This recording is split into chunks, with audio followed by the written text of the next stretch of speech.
Puji Tuhan, saudara, hari-hari ini setelah kebangkitan Tuhan Yesus Kristus, maka ini masih ada belum sampai 40 hari, ya, tetapi hari-hari ini adalah di mana Yesus menyatakan diri kepada murid-muridnya.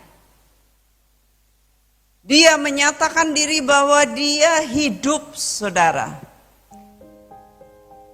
Kita baca firman-Nya dalam Kisah Rasul 1 ayat 3. Kita akan baca bersama-sama. Kepada mereka ia menunjukkan dirinya, penderitanya selesai, dan dengan banyak tanda ia membuktikan bahwa ia hidup. Sebab selama 40 hari ia menampakkan diri dan berbicara kepada mereka tentang kerajaan Elohim. Saudara, jadi selama 40 hari dia berulang-ulang menampakkan diri. Dia dengan tanda-tanda membuktikan bahwa dia hidup, saudara.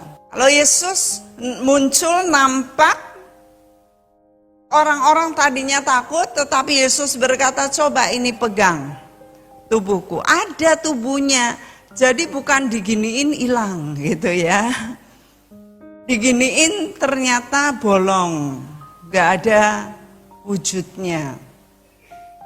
Yesus berkata, ini aku, ayo kamu ada makanan apa? Aku makan. Kasih ikan, makan. Ya. Jadi Yesus ini membuktikan kepada mereka, ini loh, aku ini Mesias, aku hidup, dan dia harus berulang-ulang. Kenapa harus berulang-ulang, saudara?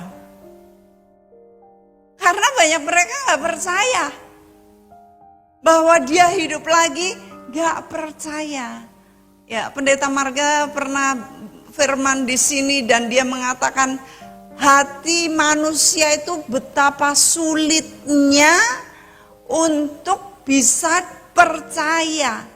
Yesus harus berulang-ulang ngomong lagi, ini loh aku serius, aku hidup. Jangan ragu, jangan bimbang. Mereka sudah lihat mujizat Yesus waktu hidup dengan luar biasa. Yesus menyatakan mujizatnya. Tetapi sekarang Yesus sudah mati dan bangkit lagi. Mereka masih melongo. Bahkan Thomas berkata, kalau aku gak mencucukkan tangan jariku ke lubang-lubang yang ada di tangannya, di kakinya, di lambungnya, gak percaya aku. Itu kira-kira. Kalau saya jadi Thomas. Yesus harus menampakkan diri lagi. Yesus harus ngomong lagi berulang-ulang. Yesus meyakinkan lagi. Saudara, ini ayat bukan hanya diberikan kepada mereka, tetapi ini diberikan kepada kita. Yesus yang kita percayai bukan Yesus yang dikubur somewhere. Bukan di kuburan mana ini? Wonoloyo. Tiongting masa ada kuburan? Oh ya. Gak ada nama Yesus Kristus dikubur di sini. Gak ada. Kalau saudara ke Israel, kuburnya kosong karena dia bangkit. Ya. Jadi ada beberapa dewa-dewa yang ada kuburannya didatengin. Si pemenyan kasih dupa, dikasih apalagi kepala ayam lah, kepala kambing lah, yang makan ya anjing-anjing yang keliaran ya. Tapi Yesus ini sampai dia berulang-ulang kali harus menampakkan diri, harus menyatakan kepada mereka, dan apa yang dilakukan. Yesus ini bicara berulang kali tentang kerajaan Allah atau kerajaan Elohim. Nah, kenapa Yesus bicara berulang kali mengenai kerajaan Elohim? Karena Yesus mau memberikan pengharapan, you guys, I tell you ya, kalian juga gak akan mati selamanya. Tubuh kalian mungkin akan dikubur, tetapi roh kalian akan bangkit dan kalian akan punya harapan bersama dengan saya untuk hidup selamanya. Amin. Nah, saudara, Yesus harus menyatakan tentang kerajaan Elohim ini berulang kali selama 40 hari. Dia keliling, dia belusuan ya untuk ngomong, ini loh, aku menyediakan tempat bagimu. Ini loh kerajaan Elohim. Tetapi dia gak bisa pakai bahasa surga. Karena manusia ini terbatas bahasanya dunia. Itu sebabnya tadi pujiannya, aku gak mau apa? Apa tadi? Dunia. Kompromi sebelumnya, aku gak mau seperti dunia. Gitu ya. Kita ini bukan dari dunia ini. Kita ini warga negara surga. Kita ini bahasanya bukan bahasa bumi. Kita belajar tiap kali dengan bahasa sorga supaya kita matching, nyambung dengan nanti rumah kekal kita di surga. Itu sebabnya Yesus masih memberi jarak 40 hari sebelum dia terangkat ke surga. Dia ngomong betul-betul kepada semua murid-muridnya. Dibilangin lagi tentang kerajaan surga, dibilangin lagi kerajaan surga, walaupun dari mereka gak banyak awalnya, ya. Nah, padahal mujizat-mujizat sudah dia lakukan. Orang yang gak pernah lihat matanya, gak pernah bisa melek, Tuhan melekin. Yang tidur tergeletak puluhan tahun dibangkitkan. Bahkan yang mati sudah busuk 4 hari, Tuhan hidupkan lagi. Masih saja mereka gak percaya, bahkan muridnya pun tidak mempercayai dia. Itu sebabnya Yesus berulang kali. Nah, saya berdoa kiranya hati kita gak sedegil itu. Hati kita jangan sampai tidak mempercayai keberadaannya yang hidup, kuasanya yang ada, terus berharap, terus berseru, terus percaya, terus beriman bahwa dia ada, dia hidup, walaupun nampaknya dia belum menjawab doa saudara. Nampaknya saudara berseru-seru tetapi gak ada jawaban. Saudara belajar tetap percaya. Itu sebabnya waktu dia naik, dia memberikan Roh Kudusnya. Dia mengirimkan Ruach HaKodes yang akan mengajarkan kepada kita. Kita baca yang dideklarasi tahun ini setiap kita akan beribadah, Yohanes 14. Kita kali ini membaca dengan pengertian ayat 26 sampai 27.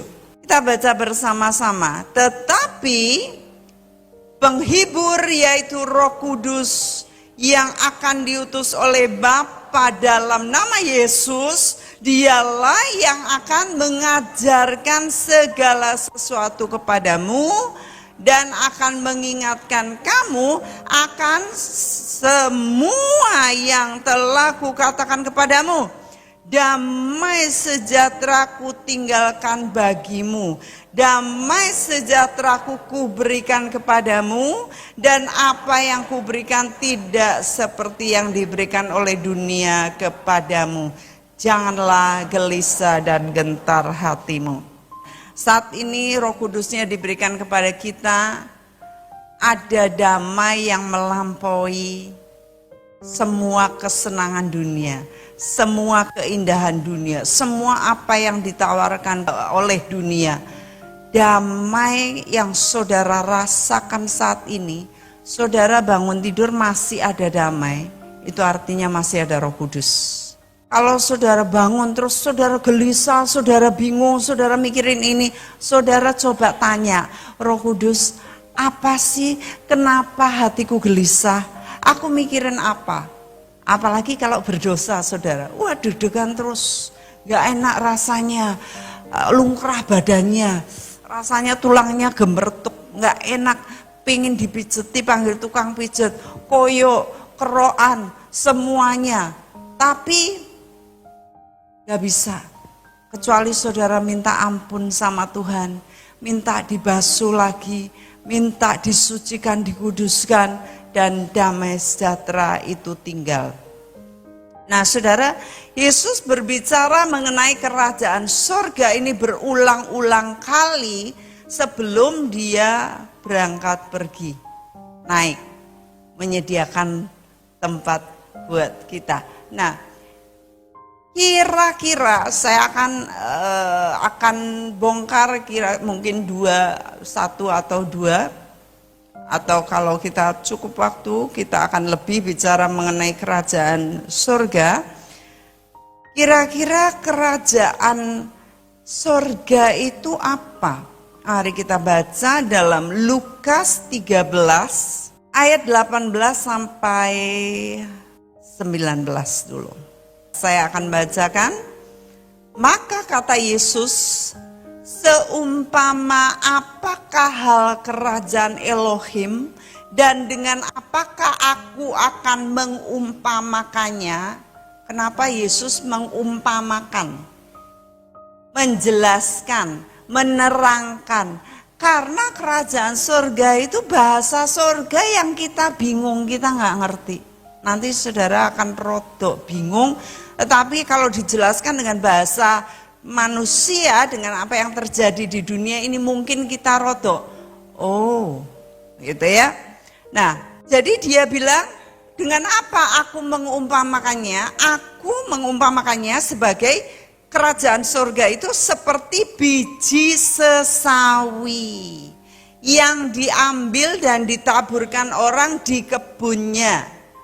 Biji itu tumbuh dan menjadi pohon, dengar ya, dan burung-burung di udara bersarang pada cabang-cabangnya. Yesus mengumpamakan biji sesawi kecil banget, dia yang paling kecil di antara semua biji. Gak tahu kalau saudara tahu chia seed atau saudara apa itu yang buat dawet itu atasnya, selasih ya, itu sebelum dikum kan dia kecil. Nah kira-kira sekecil itu atau lebih kecil lagi dari itu, tapi itu pun kecil ya. Nah seumpama biji sesawi yang kecil banget ditabur di kebunnya, biji itu tumbuh dan jadi pohon. Dan sebelum tumbuh saudara, kalau biji ditabur itu harus diapain untuk tumbuh? Ditanam, betul. Ditanam lalu dikasih apa? Disiram, dipupui, dikasih air, terus harus apalagi? Didoain, dirawat. Didoain enggak? Oh tidak, ternyata. Lalu dimintakan doa pendeta enggak? Dibasaroin enggak? Ditengking enggak? Dalam nama Yesus gitu. Ya enggak? Ya. Dia harus diusahakan. Kenapa setiap kali banyak pendeta yang doa? Kayak saya tadi doa. Saya berdoa kiranya hati para jemaat ini seperti tanah yang gembur, ya toh? Tanah yang gembur. Karena apa? Firman ini adalah benih. Waktu hamba Tuhan ini menyampaikannya, berarti saya ini sedang menabur di hati saudara. Untuk saudara bertumbuh, untuk saudara berbuah, untuk saudara berubah. Tidak cuma benih tok. Pinter ayat, pinter khotbah, ya, pinter perang ayat, lalu pinter lagi pasang status ayat buat nyindir. Ya, siapa yang di sini? Nggak ada ya. Nah, jangan cuman firman ya itu benih itu cuman seperti itu, tetapi dia akan mengerjakan di dalam saudara yang harus mengerjakannya. Tadi saudara harus apa? Benih itu diapain tadi? Ditanam, terus disiram, pupuk. Nah, lalu kasih matahari ya. Lalu nanti ada ulet-ulet. Saya punya tanaman kemarin di depan itu dicari uletnya ada 22 ulet. Ini kalau firman Tuhan ini dimakan ulet, dimakan burung-burung, dimakan iblis, diambil iblis, saudara nggak akan bisa bertumbuh. Daun-daun pohon saya itu bolong-bolong. Uletnya diambil, disemprot. Nanti 2-3 hari lagi dilihat lagi, ada uletnya lagi, semprot. Kita mau basmi caranya gimana supaya pohon ini tumbuh dengan cantik. Saya mau tanaman saya warnanya pink, bagus di depan. Tapi loh kok sudah ada yang busuk, sudah ada yang coklat, bolong-bolong daunnya. Nah, demikian juga dengan hati kita. Saudara, saat firman diberikan, ya ditabur dalam hati saudara. Saudara apa? Dalam nama Yesus aku berubah. Dalam nama Yesus, ya saudara bisa nggak? Dalam nama Yesus, nggak usah saudara sirami, teke wae. Dalam nama Yesus, nggak usah saudara tanam, ya. Benihnya itu saudara kasih di dekat jendela saudara. Dalam nama Yesus kena matahari, dalam nama Yesus keluar, dalam nama Yesus berubah, bisa nggak? Gak bisa saudara. Jangan harap saudara panggil pendeta untuk doain saudara untuk berubah. Saudaralah yang harus berubah. Saudaralah yang mengusahakan tanah hati saudara. Saudara gak bisa panggil nabi-nabi dari luar negeri untuk mengubah saudara. Dulu Tuhan percayakan saya murid-murid itu konglomerat. Pertama konglomerat di Jakarta, kumpul beberapa. Ada berapa belas gitu ya, saya lupa. Kemudian Tuhan kasih lagi konglomerat yang ada di luar pulau. Mereka sukanya manggil nabi-nabi. Dinubuatkan. Kalau nabi-nabi diterbangkan dari mana aja karena mereka konglomerat, mereka punya duit bayarin nabi. PP cuman buat nubuatin mereka, maunya dinubuatin yang bagus-bagus. Kamu akan berkuasa di bumi, kamu akan menjadi kepala, kamu akan menjadi konglomerat se-Indonesia, uangmu akan banjir melimpah, maunya gitu. Tapi waktu saya datang, saya bilang ayo puasa. Puasa, karena mesti makan banyak banget, sak meja panjang, sak gini kira-kira meja.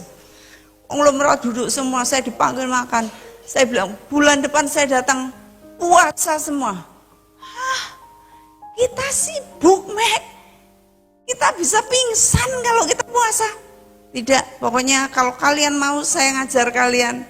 Saya ngajar, kalau datang, saya dikasih pinggir dulu. Coba, surga.com dulu apa? Kata surga, saya bilang semuanya ada di Alkitab, nggak usah surga.com.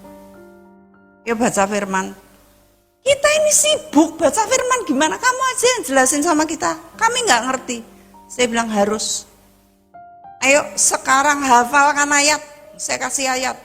Wah mereka pusing puyeng. Tapi mereka mau.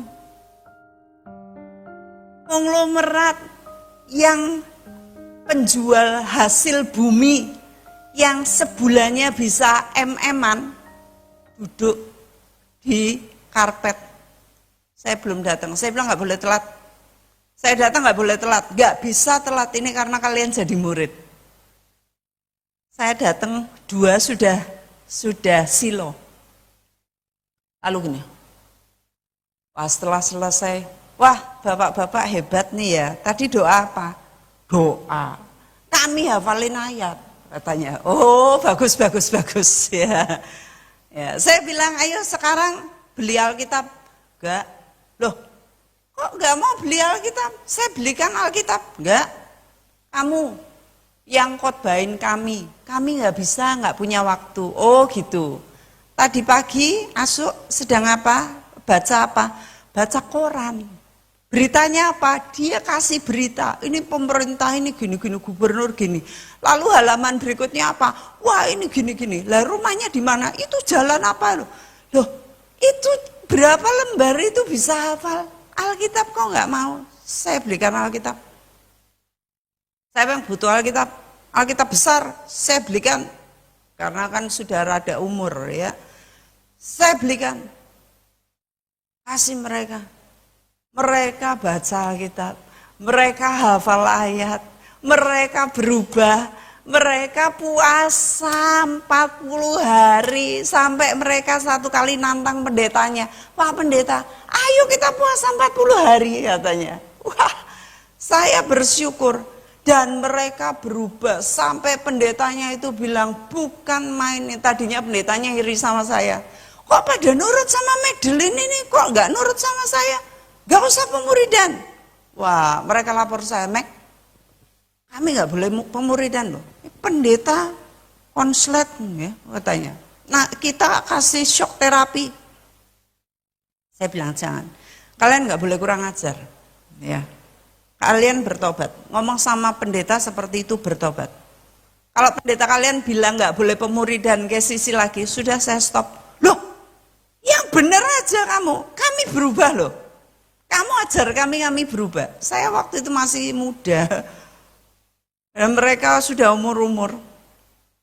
Saya masih 30-an sekian. Mereka sudah 60-an ke atas, 50 ke atas, 60 ke atas. Ada yang 70 lebih. Saya bilang, saya tutup pemuridannya. Waktu tutup pendetanya bilang, loh kok sekarang pada taat ya? Saya omongin enggak boleh pemuridan kok taat. Ya wes dibuka lagi aja, seluruh gereja dimuridkan sekalian. Loh, apa gak luar biasa saudara?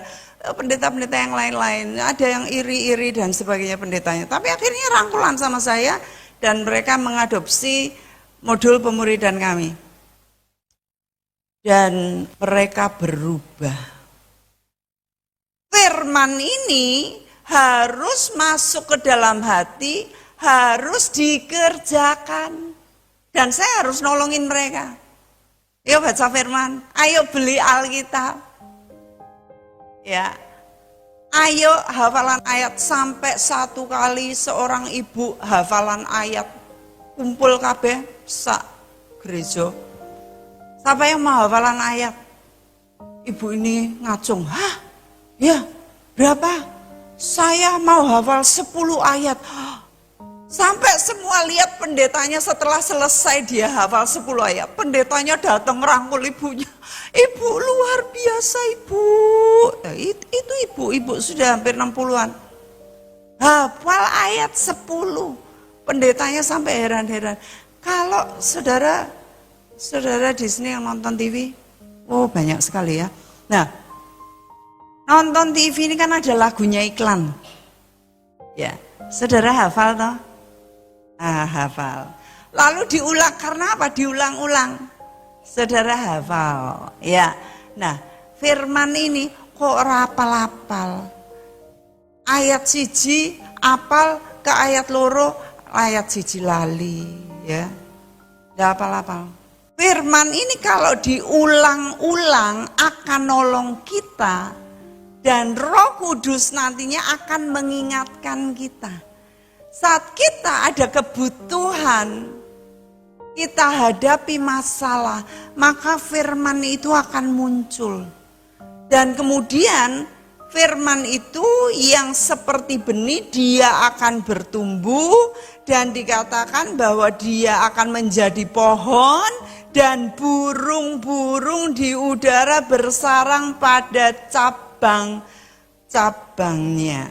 Saudara, ada foto ini, saya senang banget sama ini foto ya.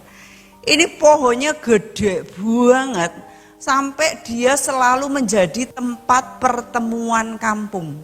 Jadi enggak usah pakai tenda, enggak usah pakai kajang, enggak usah pesen. Ini pohon tuh menyenangkan. Ya, pertemuan kampung sampai sekampung aja kumpul bisa nutup mereka semuanya. Ya, saudara, kalau memelihara pohon seperti ini ya di kampung ini ngirit, enak banget ya.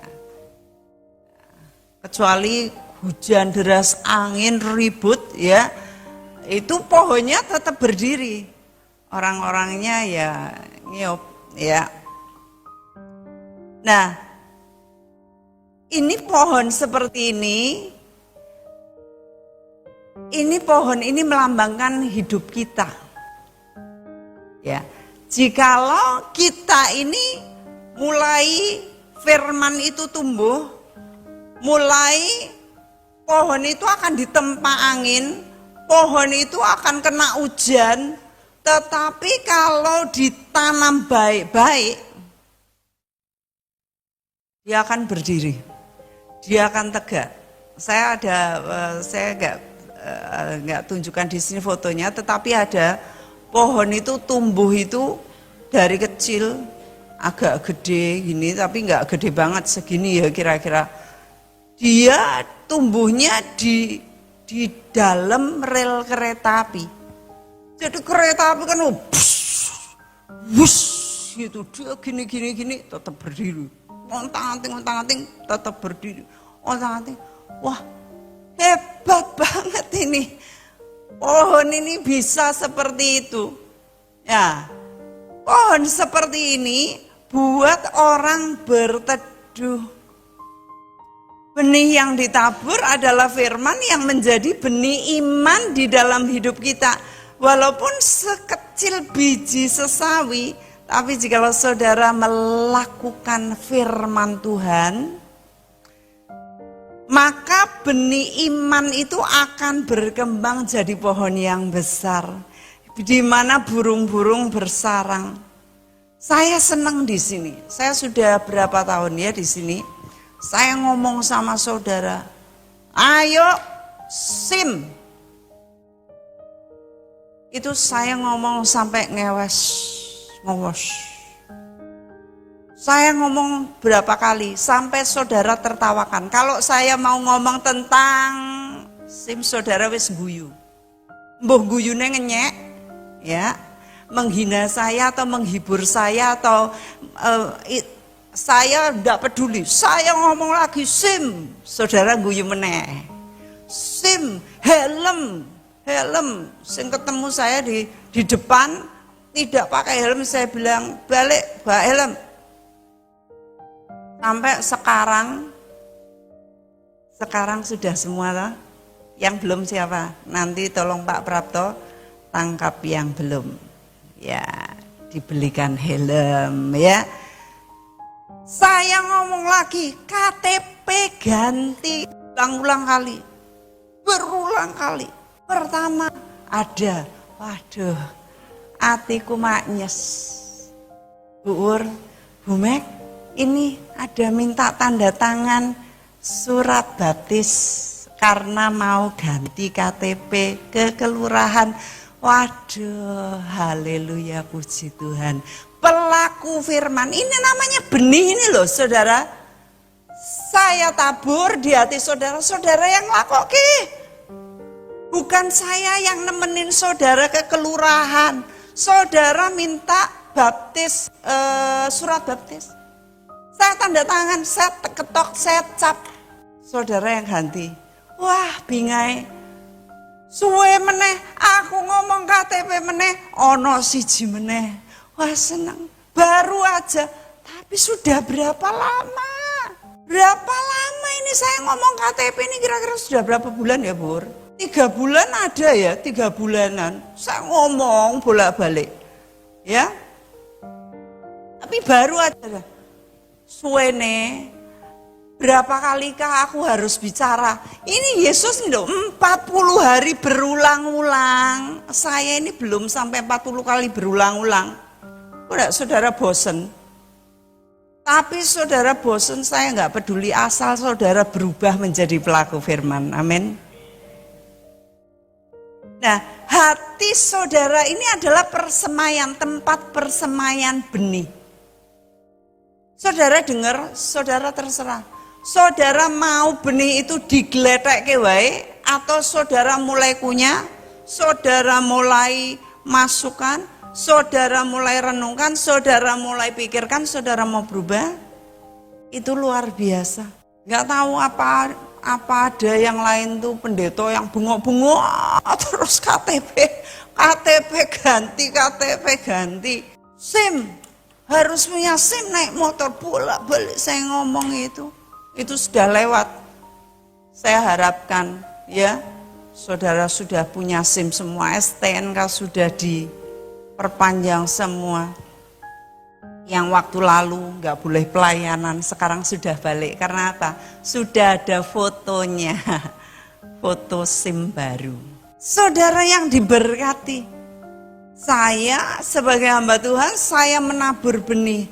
Persemaiannya ada di hati saudara. Dan saya harap hatinya nggak ada yang keras. Hatinya kalau orang bilang keras kepala. Sebenarnya keras kepala itu dari sini, dari hati. Hatinya mengeras, diomongi apa gedek. Diomongi apa ramempan. Firman seperti apa saya mbok nyangkul tiap minggu ngomongi saudara gedek. Ada itu. Kalau itu biasanya Tuhan sendiri akan ngetok batoke. Pok. Ada firmannya loh. Nanti kapan-kapan tak kasih firmannya. Saya nggak mau itu terjadi di sini. Amin. Saya mau hatinya di sini gembur semua. Saudara, di sini ada beberapa orang yang luar biasa yang waktu dengar mereka langsung melakukan firman. Di sini ada satu ibu juga. Wah, Ibu Mek firman itu saya lakukan, saya kerjakan apa yang Ibu firmankan, saya lakukan. Waduh, hatiku maknyes. Tuhan terima kasih untuk jemaat setia cinta Tuhan mau menjadi pelaku firman. Ada lagi yang sudah meninggal belum lama ya Ibu Syu. Dia nyanyi sorak-sorai, main icik-icik nyanyi, pujilah Tuhan, aku bersuka cita, bersukaria, tidak ada jawaban dari Tuhan, orah popo. Loh, luar biasa. Terima upahnya. Ya. Kalau saudara bertumbuh seperti pohon yang tadi yang saya bilang, tumbuhnya di rel kereta api, saudara akan ditempa apapun, saudara tetap menteles, saudara berdiri. Pasangan saudara nggak berubah, puji Tuhan, haleluya. Bukan nangis terus, ngambek terus, ngatain terus. Ya, tapi saudara haleluya, ditempa apapun saudara menteles. Sampai orang lihat, wow, kok dia berubah. Akhirnya burung bersarang. Burung bernaung, orang nanya, piye toh, apa caranya kok sukacita terus sih? Padahal suaminya mukulin kepalamu terus ya tiap hari sama bantal, sama sutil. Iya, tapi aku puji Tuhan, untung masih ada suami kok. Melewati tahun-tahun pencobaan, ditimpa dengan masalah. Pasangannya adu bio, ngelus dodo tiap kali. Kok ono menungso koyo ngene ya Tuhan, terima kasih, terima kasih. Saudara enggak, itu pohon itu enggak nangis, dia teges, kena kereta, dia teges, dia gini-gini sebentar tapi balik lagi, gini kena, tapi dia balik lagi. Wow. Tapi itu sayangnya, tapi itu adalah contoh. Tapi yang seperti ini nggak ada halangan rintangan tumbuhnya, langsung berbuah, berkembang, dan luar biasa. Keadaan pohon saudara akan dirasakan oleh sekitar saudara. Keadaan hidup hati pohon saudara. Kalau saudara teduh, kalau saudara bisa melebarkan dahan-dahan saudara, banyak orang berteduh kepada saudara.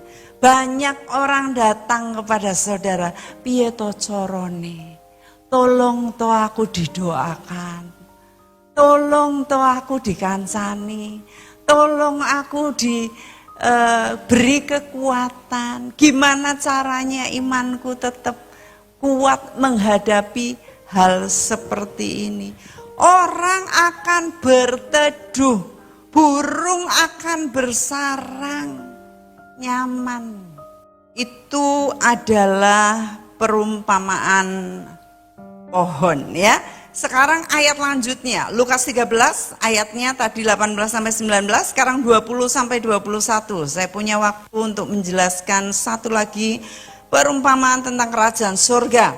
Saya minta saudara membacakan 2-3.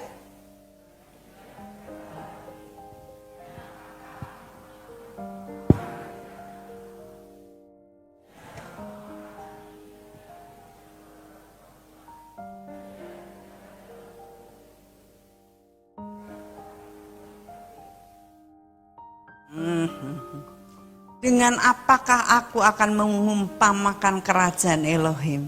Iya, kata Yesus, seumpama ragi yang diambil seorang perempuan dan diadukkan ke dalam tepung terigu 3 sukat sampai khamir semua. Saudara, biasanya kalau ragi itu taunya buat bikin apa?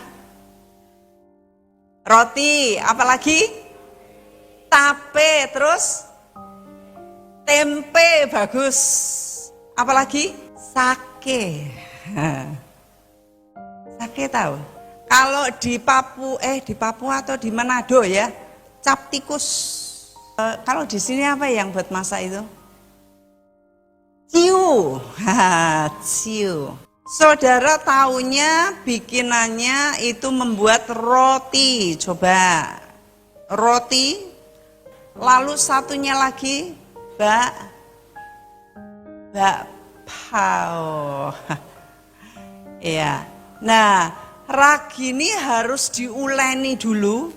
Ulenane kayak apa? Nah.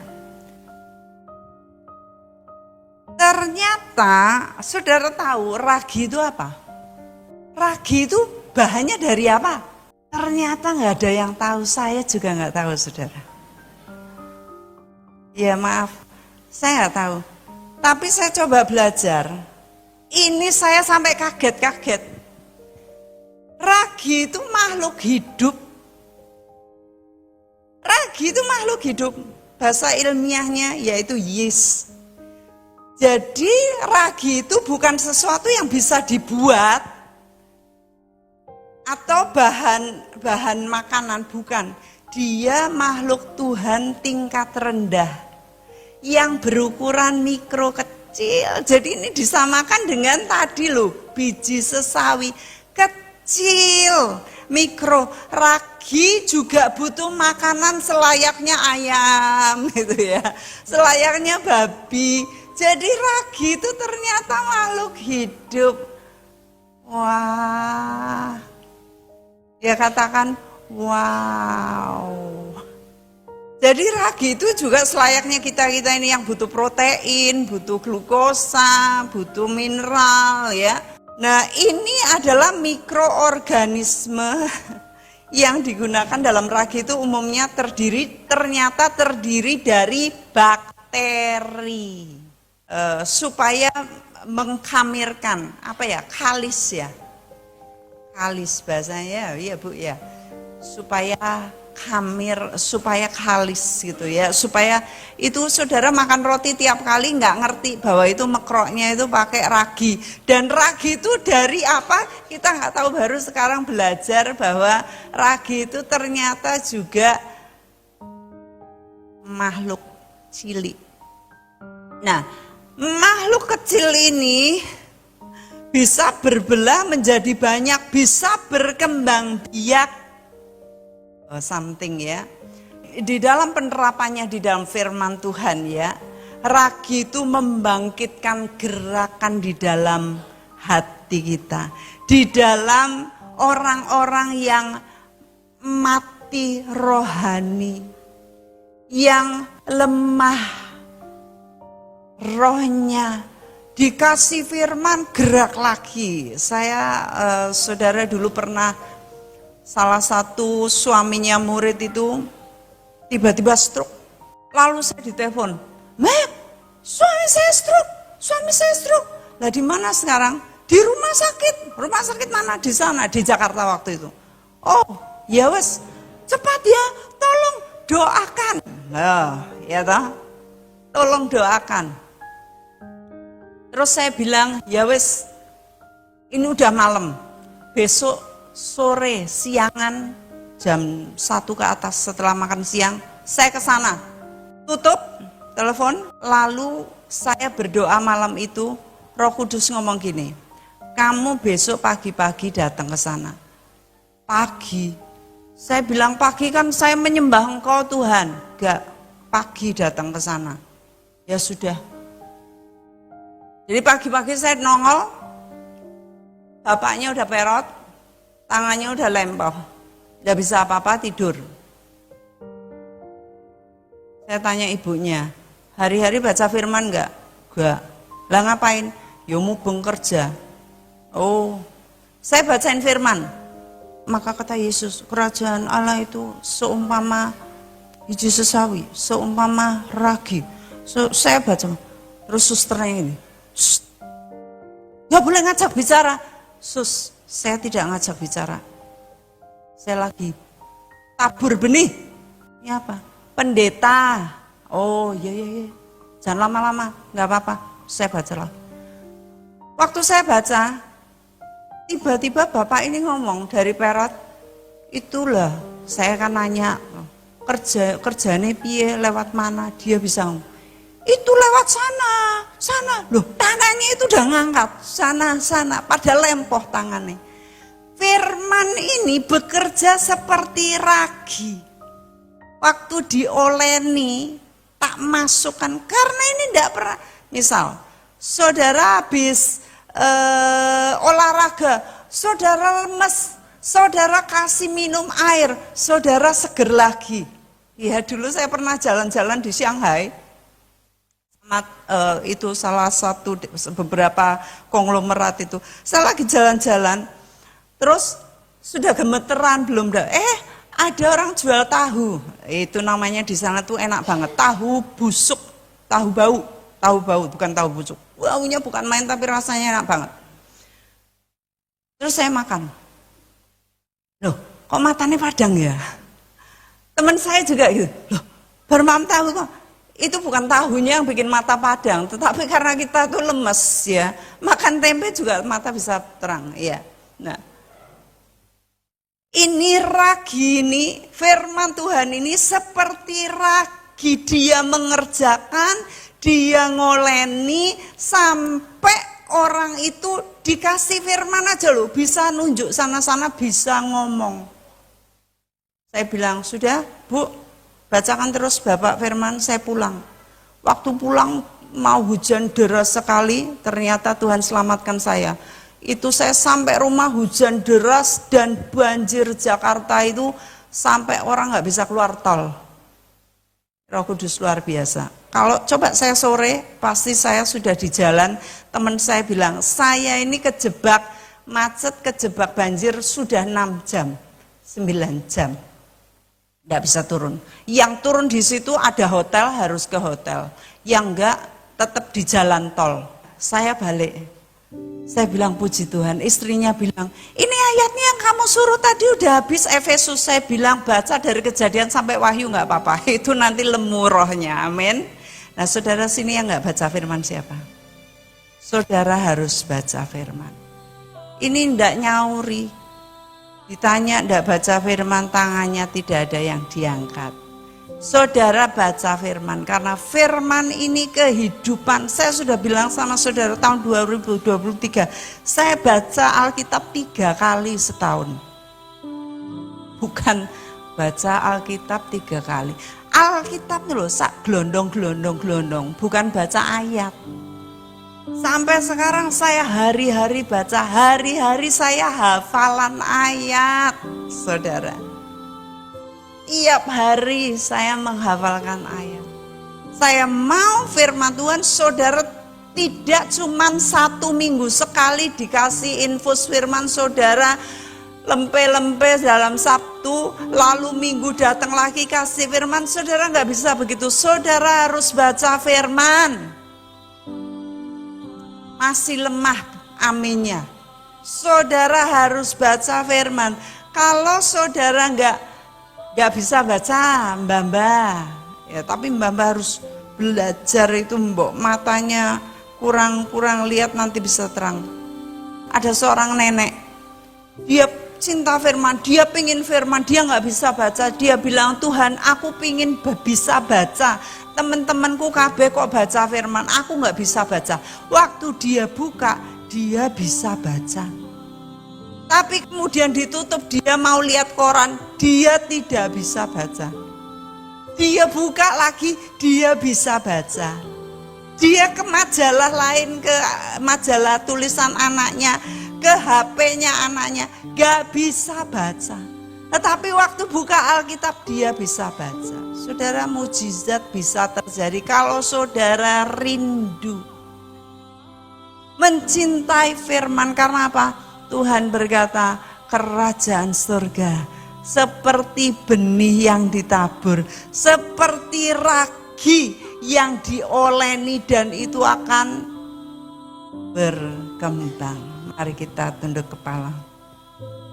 Bapa di surga, firman Tuhan sudah hamba sampaikan, sudah hamba tabur. Hamba berdoa setiap hati dan telinga yang mendengar, mereka mau untuk berubah, bertumbuh, mereka menghasilkan buah-buah berlipat ganda, mereka mengembangkan cabang-cabangnya sehingga pohon bisa, burung-burung bisa bertengger di sana, bersarang di sana, sehingga banyak orang-orang akan datang berkerumun kepada mereka dan mereka akan diberkati. Hamba berdoa supaya benih ini, baik benih seperti biji sesawi, seperti ragi, ini boleh mengkhamirkan hidup mereka, boleh berubah dan jatuh di tanah hati yang gembur.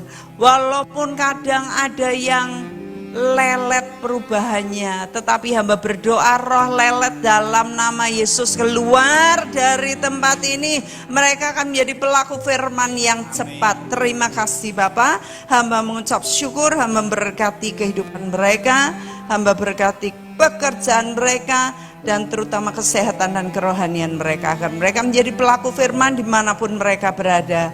Dalam nama Yesus, semua yang mau bertumbuh berubah katakan haleluya. Amin. Amin.